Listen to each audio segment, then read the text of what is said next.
بسم اللہ الرحمن الرحیم۔ معزز خواتین حضرات، السلام علیکم ورحمۃ اللہ وبرکاتہ۔ کسی بھی معاشرے میں امانت داری سے انکار دراصل اس معاشرے کے انسان ہونے سے، انسانوں کا معاشرہ ہونے سے انکار کے مترادف ہے۔ آج کا ہمارا سبق اہل ایمان کی ساتویں بے مثال خوبی، امانت کی حفاظت۔ معمول کے مطابق سب سے پہلے آیت مبارکہ کی تلاوت۔ اللہ رب العزت ارشاد فرماتے ہیں، والذین هم لأماناتهم وعهدهم راعون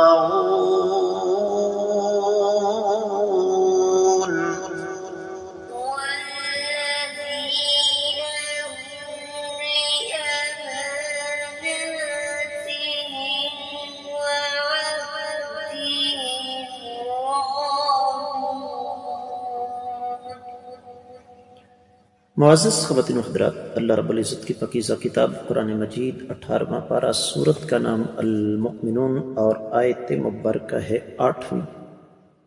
تذکرہ چل رہا ہے اللہ تعالیٰ کے ان عظیم بندوں کا جنہیں اہل ایمان یا مومن کہا جاتا ہے۔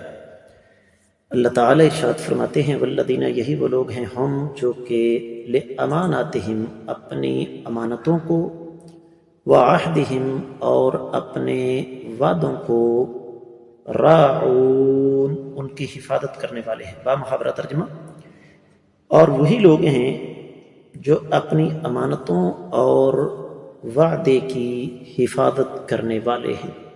معزز خواتین و حضرات، امام ابن کثیر رحمۃ اللہ علیہ نے اس آیت مبارکہ کی تفسیر بیان کرتے ہوئے کوئی لمبی چوڑی تفصیل ہمارے سامنے نہیں رکھی ہے، بلکہ انتہائی اختصار سے کام لیتے ہوئے ارشاد فرمایا کہ ایمان والوں کی ایک خوبی یہ ہے کہ وہ اپنی امانتیں اور اپنے وعدے پورے کرتے ہیں۔ امانت میں خیانت نہیں کرتے، بلکہ امانت کی ادائیگی میں سبقت کرتے ہیں، وعدے پورے کرتے ہیں، کیونکہ وہ اس بات کو اچھی طرح جانتے ہیں کہ اس کے برعکس جو عادات ہیں وہ منافقین کی ہیں۔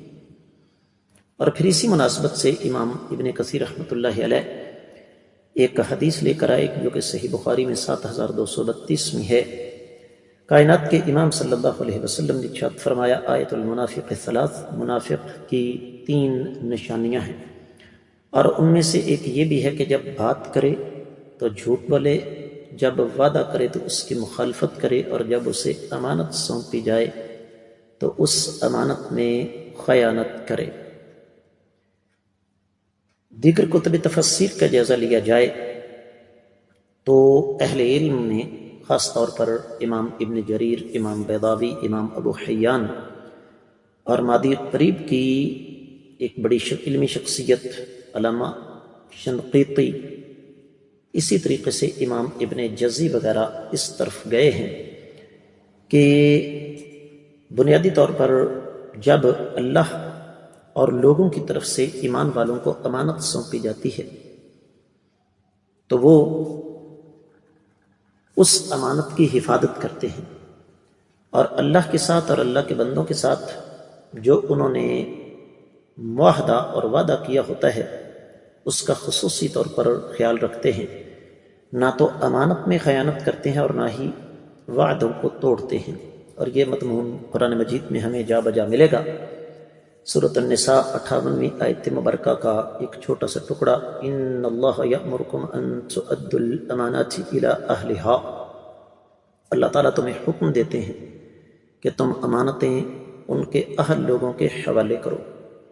سورۃ المائدہ پہلی آیت مبارکہ، یا ایھا الذین آمنوا اوفوا بالعقود، اے ایمان والو معاہدوں کو پورا کرو۔ اور سورۃ الانفال 27ویں آیت مبارکہ، یا ایھا الذین آمنوا لا تخونوا اللہ والرسول وتخونوا اماناتکم وانتم تعلمون، اے ایمان والو اللہ اور اس کے رسول صلی اللہ علیہ وسلم کے ساتھ خیانت مت کرو، اور تم اپنی امانتوں میں خیانت کرتے ہو اور تم اس بات کو اچھی طرح جانتے ہو۔ پھر سورۃ النحل 91ویں آیت مبارکہ ہے، وَأَوْفُوا بِعَهْدِ اللَّهِ إِذَا عَاهَدتُّمْ وَلَا تَنقُضُوا الْأَيْمَانَ بَعْدَ تَوْكِيدِهَا وَقَدْ جَعَلْتُمُ اللَّهَ عَلَيْكُمْ كَفِيلًا۔ اللہ تعالیٰ کے ساتھ کیے گئے وعدے کو پورا کرو جب تم وعدہ کرو، اور قسموں کو مت توڑو اس کی پختگی کے بعد جب کہ تم نے اللہ تعالیٰ کو اس پر اپنا نگران بنایا ہے۔ وَأَوْفُوا بِالْعَهْدِ إِنَّ الْعَهْدَ كَانَ مَسْئُولًا، وعدے کو پورا کرو، بلا شبہ وعدوں کے بارے میں تم سے قیامت والے دن سوال ہوگا۔ تو یہاں پر معزز خواتین حضرات، رب کائنات نے دو چیزوں پر زور دیا، ایک امانت کی ادائیگی اور دوسرا وعدے کی پابندی۔ اور یہ بات میرے اور آپ کے علم میں ہونی چاہیے کہ ان دونوں چیزوں کا آپس میں بہت گہرا تعلق ہے۔ جو شخص امانت میں خیانت کرے گا لا محالہ طور پر وہ وعدے کی بھی مخالفت کرے گا۔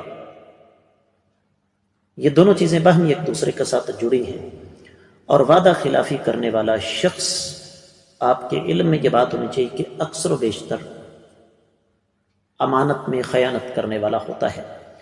یہی وجہ ہے کہ واحد تفسیر میں یہ بات پوری تفصیل کے ساتھ لکھی ہوئی ہے کہ لفظ امانت یہ عام ہے، اس میں اللہ کی طرف سے بندے کے پاس آنے والی امانت، قول، فعل اور اعتقاد، اور انسان جو ایک دوسرے کو امانت سونپتا ہے، چاہے وہ مادی ہو اور چاہے وہ جذباتی ہو، جیسے کہ اپنے خفیہ راز، اور عہد، ہر وہ معاہدہ جس کی انسان وفاداری کی طلب رکھتا ہے، جیسے اللہ کے حقوق اور لوگوں کے حقوق۔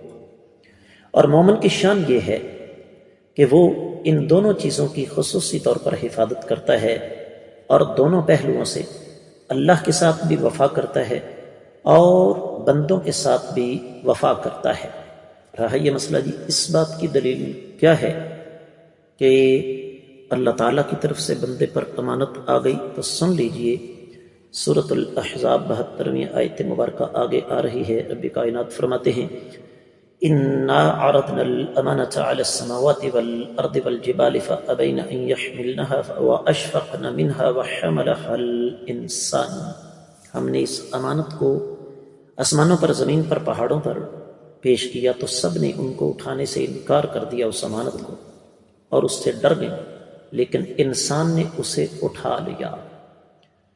اور پھر معزز خواتین و حضرات، یہاں پر ایک حدیث جو کہ صحیح بخاری میں ہے وہ میں آپ کی خدمت میں رکھنا چاہوں گا۔ نبی کریم صلی اللہ علیہ وسلم نے ارشاد فرمایا کہ آدمی رات کو سوتا ہے، اس کے دل سے امانت اٹھا دی جاتی ہے، پھر سوتا ہے، پھر امانت اٹھا دی جاتی ہے۔ اور حد لمبی حدیث ہے، میں مختصر کرتا ہوں۔ اللہ کے نبی صلی اللہ علیہ وسلم نے ارشاد فرمایا، انسان امانت میں خیانت کرتا کرتا اس مقام تک پہنچ جاتا ہے کہ اس کے دل میں ایک ذرہ بھی ایمان نہیں رہتا۔ پھر ایک اور حدیث جو کہ صحیح بخاری میں ہے 6469، آقا علیہ الصلوۃ والسلام نے ارشاد فرمایا، اذا ضیعت الامانۃ فانتظر الساعۃ، جب امانت ضائع کر دی جائے تو قیامت کا انتظار کرو۔ تو سیدنا ابو ہریرہ رضی اللہ تعالیٰ عنہ نے پوچھا، آقا امانت ضائع کیسے ہوگی؟ آپ نے فرمایا، اذا اسند الامر الی غیر اہلہ فانتظر الساعۃ، جب اونچے عہدے، ذمہ داریاں، کلیدی ذمہ داریاں نالائق اور نااہل لوگوں کے حوالے کر دی جائیں تو پھر قیامت کا انتظار کرو۔ اور یہاں پر اہل علم نے ایک اور بڑی پیاری بات کی، اور وہ یہ فرماتے ہیں کہ امانات، ان کا تعلق ان تمام چیزوں کے ساتھ ہے جن کی ادائیگی کا اللہ تعالیٰ نے ہمیں حکم دیا، چاہے وہ بندے اور رب کے درمیان ہیں، چاہے وہ لوگوں کے درمیان ہیں۔ اور عہد، یہ اس میں ہر قسم کا عہد جو ہے وہ شامل ہے۔ اور پھر اللہ کے نبی صلی اللہ علیہ وسلم کا فرمان بھی ہمیں ذہن میں رکھنا چاہیے کہ لا دین لمن لا عہد لہ، جس شخص کے پاس وعدے کی پاس داری نہیں اس کا دین ہی کوئی نہیں۔ تو اس حوالے سے جب ہم اپنا جائزہ لیتے تو ہمیں یہ پتہ چلتا ہے کہ یہ باتیں تو آج اجنبی محسوس ہوتی ہیں۔ کیوں؟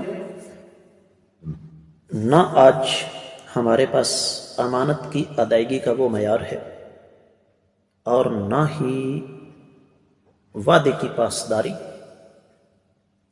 ایسے لگتا ہے کہ جیسے یہ باتیں عجیب و غریب ہیں، اور عجیب و غریب اسی وجہ سے ہے کہ ہم نے دین کو، اللہ تعالیٰ کے احکامات کو پس پشت ڈال رکھا ہے۔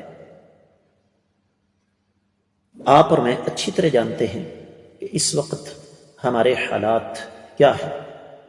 یہی وجہ ہے کہ تفسیر المراغی وغیرہ میں اس پر بڑی تفصیل کے ساتھ روشنی ڈالی گئی ہے، اور اس حوالے سے پھر امام محمد بن الفضل فرماتے ہیں جوارحو کا کلھا امانت عندک، بڑی قیمتی بات ہے کہ اے انسان، تیرے اپنے اعضاء جو ہیں نا، یہ تیرے پاس اللہ تعالیٰ کی طرف سے امانت ہے، بڑی قیمتی بات ہے۔ اور ہر ایک عضو جو ہے وہ خیانت کرتا ہے، جسم کا ایک ایک انگ جو ہے وہ خیانت کی طرف مائل ہوتا ہے۔